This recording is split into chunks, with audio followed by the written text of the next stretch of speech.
day before summer vanished, right? Um, it was a pretty normal day. I was pretty tired, didn't feel good that day. I do recall, what had happened was Voldemort had, I believe, gotten off early or something, or there was an appointment I had. I don't really, I'd have to look back at messages, honestly. So I took a nap, and then woke up mid-evening, and I had to go out to get things, obviously for a day like dinner and, normal stuff, right? Normal routine day for most people other than probably the cancer nap. And, we were still hearing solid noises, but our dogs weren't barking. And like I said, ours were worn out. However, Candace and them still did, bark and things. But paid no never mind to, we get in Voldemort's truck, started on the hill, and my car sat at the bottom of the driveway for the most part. Anyway, mind you, before JD had ever shown up, when the property lines were run, the survey lines, that type of thing, and markers put on the iron property stakes. That way, whoever could get the visual idea, right? There had also been posted signs, no trespassing, that sort of thing. That way, they have a visual idea where they needed to walk, where they needed to. But anyway, so we started on the driveway, and I think I'm seeing things. I really think I see the rear end of a vehicle parked on one side of the driveway, and I'm like, no, I'm just not going to say anything to Voldemort because I think I'm seeing things.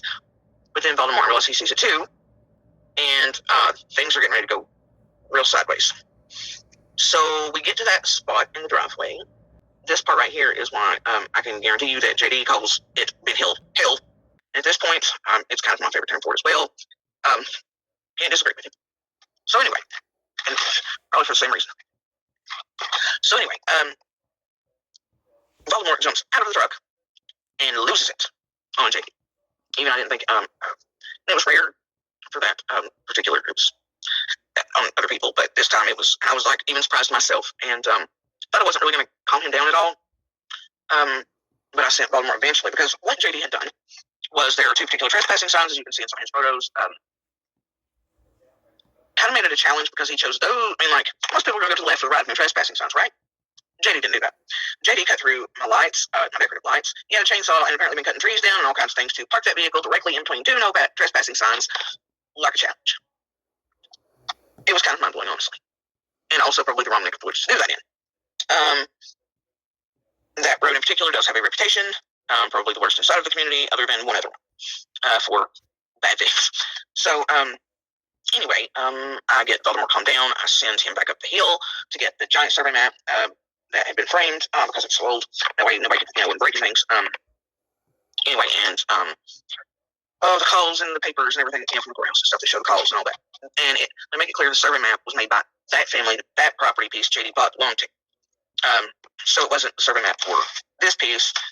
It actually went with, and it was paid for by that family in 77, 76, and right before the deed sign, which is like 77. And I have pictures of it and things, and the up-close spot that's in question and that type of thing.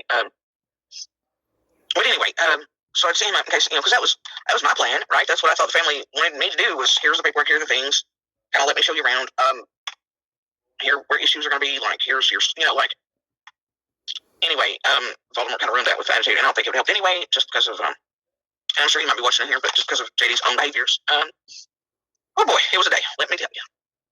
So, when Voldemort came back down with the things, JD wouldn't even really look at them, was having none of it. Also, it started on me that JD wasn't really interested in, because he could absolutely visualize where the markers were in the lines to run, but didn't seem really interested in facing that, and he handed us at one point just a GIS map. And if you know anything about properties, it even says on, like usually where those come from, on the county websites and things, they are not to be in place of surveys. There's a reason for that, because GIS data is just tax data. It's what you're taxed on. It's not what the actual parcel is. It does not make up for a survey. Boy, it does not. And whoever sold it to him, that's what they gave him, was just a blown-up picture of GIS data, which is some of what I've seen, and mostly what I've seen in these groups being shared, or you all sharing GIS data. It is not the same as parcel and survey maps. Not even remotely close. And so he handed that to us, and it was kind of laughable, but I was like, look, and I had to kind of force him to be like, look, will you take pictures of this? That way, in the actual survey map, and, I'm sorry, you've been kind of misled, but don't take it on us. And by this point, things had, and he tells us before the cop gets there, we don't have to worry about And Voldemort realizes at this point when he comes back down the road after I've been left with JD alone for a few minutes that his uncle had already talked to JD and found him there on the property not too long before us, cutting and doing whatever, and had told him he was on the wrong piece and asked him to move, and I guess they all had words. And his uncle left before it upset him, that type of thing, so we come in not long after and found JD there ourselves. So then it set Voldemort off again, and he leaves back and forth a few times calling his mom, who was one of the ones on the deed with the uncle. JD is mostly arguing the whole time about how he's not moving, this and whatever. I think at one point introduces the dog, which is a big thing with him. I did notice that when Voldemort was away, JD would treat me entirely differently. There was something that just kind of slid over. It was very strange. And he would talk to me entirely differently than he would with Voldemort there. And there were points I was just trying to have a conversation with him. I'm like, look, just trying to get him to be calm enough to hear me out. That it kind of struck me wrong. There was one point there that I did warn him about our children. And in particular in this community, the houses have mostly been built kind of eons ago. People I know online had asked questions about Candace names, and it was much larger until right before this. And they tore it off and we're going to rebuild. So that's why it's the size it was. I mean, they were just rebuilding an old piece that had been there, and we're getting there. Anyway, so the way it all sits in the properties and houses, especially with the 3 or 4 that are right there, and we can kind of see each other. The bedrooms and things face certain ways. That way, especially the children's aren't, there's no adult bedroom space, so. But there's one particular spot that JD's piece would come up to meet right next to where, like my daughter's bedroom sort of was. And I did warn JD that if I caught him because I'm not going to lie, he struck my stomach a little funny. Funny enough for me to tell him that if I caught him in that spot after dusk doing anything other than mowing, I wasn't going to ask twice. And I wonder now, all kinds of things, I don't know. But we did at one point, and after some we knew he was lying to us about certain things. He didn't want to give us his name. The only way we found out his name was at the very end, and after the police were there. There was definitely a mask-wearing situation going on with that fella. Because we were backing out in my car, and I thought he was moving by this point. Because he couldn't find a place to park. He asked me to park across the street, and this and the other, and we were like, nope. And there were some weird things. Like, I thought it was his health, or he was having, breathing problems, but I realized several times that he was sitting on the back of his blue blazer thing, kind of squatted on it, kind of been over, and I thought he was having, health or breathing, or just breathes older problems, not in shape problems. But then it took a couple times for me to realize that he was kind of throwing a tantrum. It was like and I was like, oh dear. And in between, Voldemort coming and going, JD, before his point had, he would talk to me. Well, he would ask something of me, whatever he wanted to know, whatever he wanted answered, in a pretty direct, rude manner. I was supposed to answer like that for him, on commands. And I was trying to stay pretty quiet, but I would answer whatever it was. But when I asked something of him, he wouldn't respond, or it was very strange, like some sort of biblical marriage. The guy definitely has some sort of problem with females. I mean, it's just how I feel about it personally. Definitely some issues there.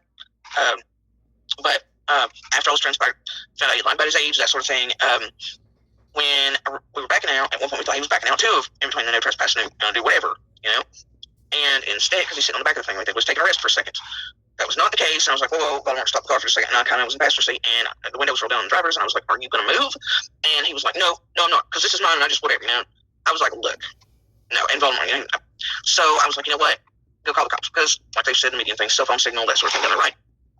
So Voldemort leaves me there again. I'm keeping an eye on JD, and he goes to call the cops. At this point, JD realizes, it was a swap really quick. And he's like, well, can I do this? And can I park there? And I'm like, what is happening here? He wanted nothing to do with it. So then he starts packing up what he does have on packs, like camping grill, charcoal, the dog, cheap dog food. The whole back of this thing's filled with stuff. Got pictures that show what he had in the vehicle that day, and him as well.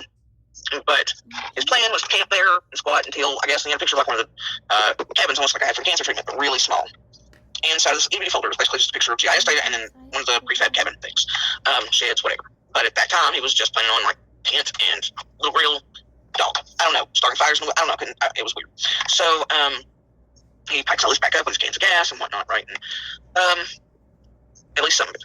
So then one of the property owners comes, Voldemort's person, and we all the paperwork and things. The cops eventually show up. By this point, JD seems like and he tells us before the cop gets there, we don't have to worry about it. Won't have a neighbor, et cetera, because Voldemort offered to buy it, and it's the other from it by this point several times too. And at one point, JD tries to hand the cop the GIS data too, and even the cop was like, and there's the giant survey map that isn't it. And the cop basically tells him that these people have owned the property for X amount of 200 years, pretty sure they know where the property lines are, or whatever. Which, anyway, so JD's not really interested in giving his name. I don't think anybody ever really even asks for it. Then all of a sudden because he told us, he offered the information, it was some sort of vet in, I think, Germany at the time, which didn't really add up with the age he gave us. And then, but he never says that to the cop or anything. And that's usually kind of the first thing. I mean, it's kind of a thing, right? That's usually the first thing. I'm a vet, right? It's one of those things we all know. But I noticed he never mentioned that. That was a little strange. Cop gets there. JD kind of wanders off to himself mostly and really starts packing everything the rest of the way up. Then it seems like, I don't know, he's going to find somewhere else, whatever. Then all of a sudden his personality becomes kind of sweet as pie, and he mentions, something about the wife, and I heard it like the wife stabbed me or one day. I don't know. It was a little bizarre. I was standing a little ways off at that point talking to the pseudo mother-in-law person. And so at this point, JD had even mentioned for him it was selling, etc. But then Baltimore asks him, he's like, hey, bud, can I get the number or whatever before you take off? And the mask switch slips. JD's back's turned at that point to everybody. And JD just kind of screams out in this angry tone, why do you need that? Even the cop stopped and was like, you just told him you were selling. I mean, like, how's he supposed to get in contact? And Baltimore sort of says the same thing at the same time. Then that's how JD's name sort of learns. The first, anyway. The rest was in the file and accidentally caught by eyesight. The number's given and exchanged. He makes a big deal of not having anywhere to go. Asks for hotel recommendations. He'll take a dog. We all tell him, including the officer. And then at one point, I had heard, and this was, sorry, it's a little scattered, but at one point there, right before, someone turned the GIS data and survey thing, it seemed like I was like, well, civil court. And when JD heard that, he got a little excited, like, oh, well, so I can squat here and tail, basically. But then I was like, I got through lights and things to get in there, and I was like, oh, no, I can't do it. I'm going to need you to come back out of there. So at this point, JD had to leave, because, parking spots, when they're cutting through stuff to get to it is another. So,